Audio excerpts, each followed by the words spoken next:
fire signs, Aries, Leo, and Sagittarius, Ascendant, Sun, Moon, Venus, Rising, and those of you cross-watching, welcome to your Tarot Love Messages. So today we're going to take a look at and see why is it that you haven't been able to let go or release your person's energy.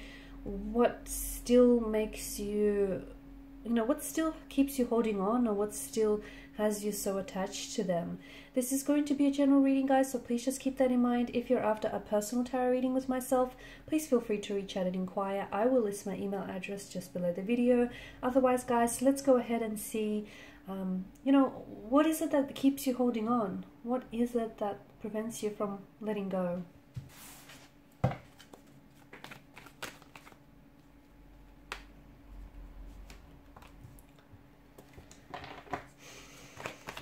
Hope is the key word that comes up here with the Five of Pentacles. You're still hopeful.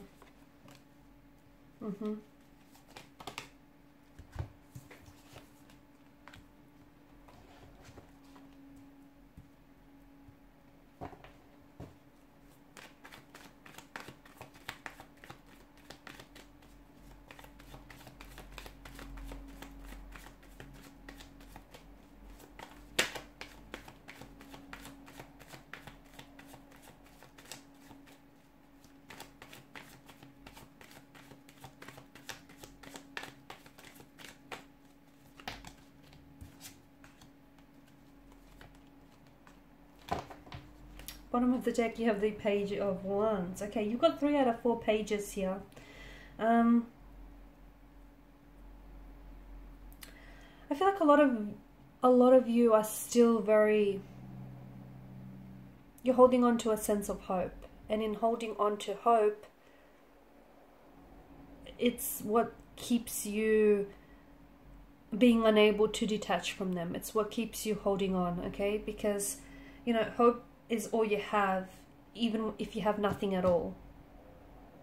And a lot of you, maybe this is someone whom, you've completely disconnected with this person, the relationship, the connection, he has experienced a breakdown, and you haven't heard from this person. But I feel like you still hold hope. You're still holding out for them coming back into your life.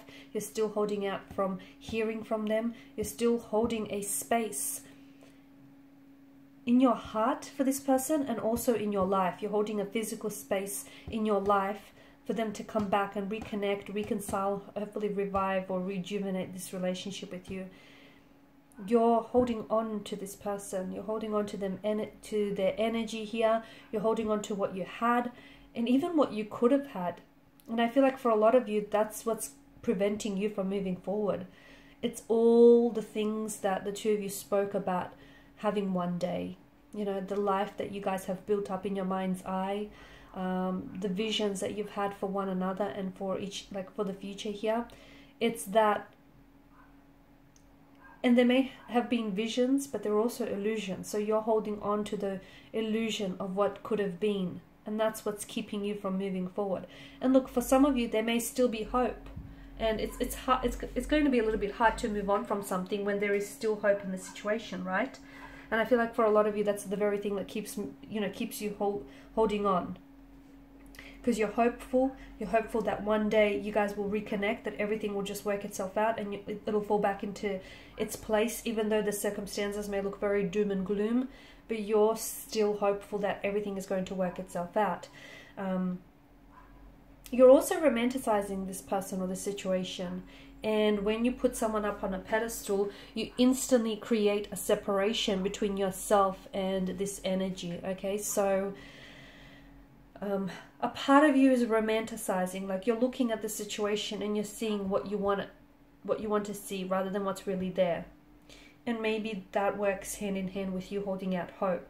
Like, are you really being hopeful, or is that just you holding on to the illusion of what could have been? Is there really hope, or is just that you're holding on to the expectations and the illusions of what could have been between the two of you? So do be careful. Make sure that you're being honest with yourself, okay? And the hardest person to be honest with is yourselves, but you deserve that. You deserve that, and no less here. This may have also been a younger energy that you were dealing with. And I feel like for a lot of you, even if this person isn't younger than you, then what I mean is that I don't think they've had as much emotional experiences or as much, I don't think they've had like long-term relationships here, or they may just not be ready. They might be at a different phase in their life where they feel like they still want to get out there. Maybe they want to do some exploring, some traveling. Maybe they want to study. Maybe they want to leave their options open here, and, you know, see if there's greener pasture elsewhere. It just feels like you're on very different stages, at different stages or phases of your lives here. And for some of you, maybe you're waiting for them. Is that what it is? Is this the hope that's coming into play here? You're waiting for them to get this all out of their system and to come home back to you. If you're doing that, be careful. You're walking on dangerous grounds here, because if you're going to wait for anyone or anything for that matter, set yourself a time frame, because how there's no guarantee. What is it that you're waiting for? Are you waiting for them to grow? Are you waiting for them to mature? Are you waiting for them to fall in love and get their heart broken so they could gain that experience? Are you waiting for them to come back and make a commitment? Did they make that commitment to you? Did they say that, you know, they're going to do this, and once they've done this, they're going to come back and they're going to commit to you? So what is it that you're waiting for? Is it you're waiting for some illusions or some expectations to be fulfilled? And if so, are they realistic? So you might want to ask yourself a few questions here, okay? Because I feel like for a lot of you, with the High Priestess, you're holding on to this person, you are, and you haven't let this person go. I don't think you're ready. I feel like the both of you have been through some things. You know, you've had a turbulent situation or a turbulent relationship, connection, or maybe this person here has really shared in your pain here, and that's made you really grow closer to them, okay? I also feel like this person has a lot of emotional baggage, or you might have a lot of emotional baggage that needs to be worked on. Some of you were robbed of the opportunity to get to know one another. You were robbed of the opportunity to explore the depths of this connection, and that's the other thing that has you attached to this person, because it's that illusion of what could have been, okay? How their love could have saved you, or how, you know, this relationship could have panned out, or the fairy tale, you know, that you could have had. Those are all illusions, okay? Because if it could have been, it would have been. But since it, you know, it wasn't, then that's what it is. It's what it, you know, it stands as is. So some of you, I feel like you're not ready to let this person go, because you keep telling yourself an inner narrative. Your inner dialogue is telling yourself that, you know, this person is going to come back into your life, and when they do, they'll be ready and they'll commit. You don't know that. You're only telling yourself that because that's what you want to hear, but you don't really know that. And look, for some of you, maybe it is the case. Maybe they just need to get out there, you know, explore, meet new people, form new contacts, form new connections, travel the world, seek adventure, excitement, and they'll get it out of their system. Maybe that's true for some of you, but not for all of you. You're holding on to their energy. You're holding on to, you're especially holding on to the fact that this relationship broke down. It's not your fault. It is not your fault. It takes two to tango. You couldn't possibly bear the weight of failure here on your own, because it's not your fault, okay? You were not solely responsible for the breakdown of this relationship. It takes two people to tango. So it's great that you're assuming responsibility, but don't assume all of the responsibility, okay? Because you only, you know, you've played your role, but they've played theirs. So you have to forgive yourself. You have to hold them accountable, and you have to be honest with yourself here. You cannot possibly bear, this relationship didn't fail because of something you said or you did, or because of, you know, you not being ready. That's not why it failed. You cannot bear that burden, that weight of failure on your own. It's not fair, and it's not, it takes two people here, okay? You still care, and you were very invested in this person, and it's hard for you to just detach when, you know, there's still lingering emotions here.